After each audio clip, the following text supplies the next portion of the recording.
Hi, ministry partners and followers. This is Pastor Anderson from the Fountain of Raleigh Fellowship, where we believe God's blessings never stop flowing. It is Thankful Thursday. Let's hear what God has to say from His holy word. Look with me at 2 Kings, the 5th chapter, verses 1 through 14, the New Living Translation.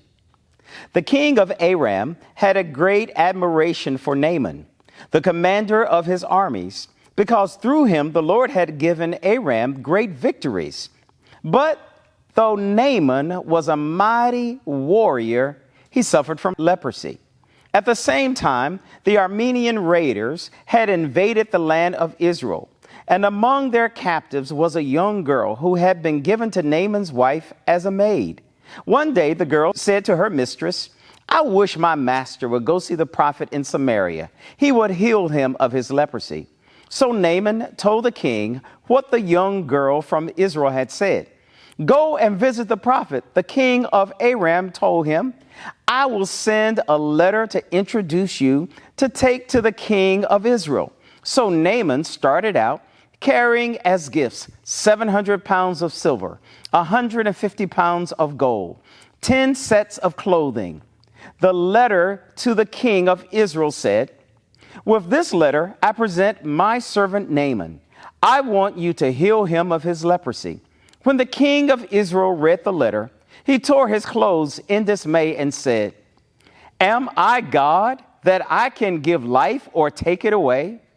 Why is this man asking me to heal someone with leprosy? I can see he is trying to pick a fight with me." But when Elisha, the man of God, heard that the king of Israel had torn his clothes in dismay, he sent this message to him: "Why are you so upset? Send Naaman to me, and he will learn that there is a true prophet in Israel." So Naaman went with his horses and chariots and waited at the door of Elisha's house. But Elisha sent out a messenger to him with this message: "Go and wash yourself 7 times in the Jordan River. Then your skin will be restored, and you will be healed of your leprosy." But Naaman became angry and stalked away. "I thought he would have certainly come out to meet me," he said.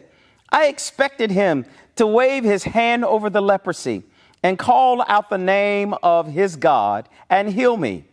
Aren't the rivers of Damascus, Abeni, and Parfar better than any of these rivers of Israel? Why shouldn't I wash in them and be healed?" So Naaman turned and went away in rage. But his officials tried to reason with him and said, "Sir, if the prophet had told you to do something very difficult, would you have done it? So you should certainly obey when he says simply, 'Go and wash and be cured.'"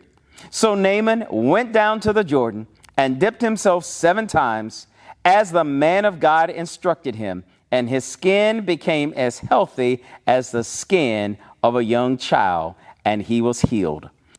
The word of God for the people of God. Thanks be unto God. Our text on today is so powerful. This story of Naaman. I want you to focus with me on the 7th verse. It says, "When the king of Israel read the letter, he tore his clothes in dismay and said, 'Am I God that I can give life and take life away? So why is this man asking me to heal him of his leprosy? I can see that he is just trying to pick a fight with me.'" Oh, listen to the words. This lets us know and helps us to understand that God has places of appointment for people. Notice this king is functioning in the role of a king. He is not king. He is not priest. He is not prophet, but he is king. So it helps us to understand that those who have been appointed in leadership positions have to understand that they don't have direct control over everything that happens in everyone's life. Naaman comes bringing this letter from his leader to this new leader, asking that he would be granted the permission to see someone who could heal him. But this king understands that healing is not in his hand, but is in the hand of God, and it comes through and by the prophet of God. This is a very powerful lesson for us to understand during this period of this COVID-19. We must understand and let those who are elected officials know that they are not God. They are only to lead the provinces or the territory in which they have been given to serve to help the people of God. This king understands that there's a clear line of demarcation between him and God. He is not God. We must always remind ourselves the Bible teaches us that we cannot think of ourselves more highly than we ought to think. This king realized that it's a matter that needs to go before God and the prophet of God. My brothers and sisters, don't look for elected officials to answer your life's problems as it relates to your spirituality and your healing, but look to God. We must understand in this environment in which we're living in, as we're getting ready for elections, as we're getting ready to answer all the questions of the racial unrest that we've had in our country, that there are some things that only God can answer. Notice it says, the king tore his clothes. He said, I dare you think of me in that light. I am not that person. We must remind those who are elected officials, you are not God. And that helps us to understand that our healing and all our blessings come from above and not from those on the earth. My brothers and sisters, look to God and know who he is and understand that earthly leaders do have limitations,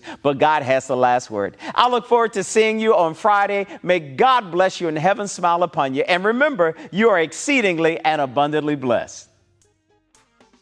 To sow a seed to the Fountain of Raleigh Fellowship, visit our newly redesigned website, thefountainofraleigh.org, and select Sow a Seed from the homepage. Also, giving has been made easier with the new Fountain of Raleigh app, available now in the Apple App Store and Google Play Store. Download today, select Giving from the main menu, and then follow the directions to complete your giving through Subsplash. Thank you so very much for your prayerful support and all the things that we have done in ministry to help so many others. We thank you so very much for your generous support in times past, and we thank you for your present support and what you will do in the future. May God richly bless you, exceedingly and abundantly above all that you're able to ask, say, or think, according to his power at work in you. God bless you.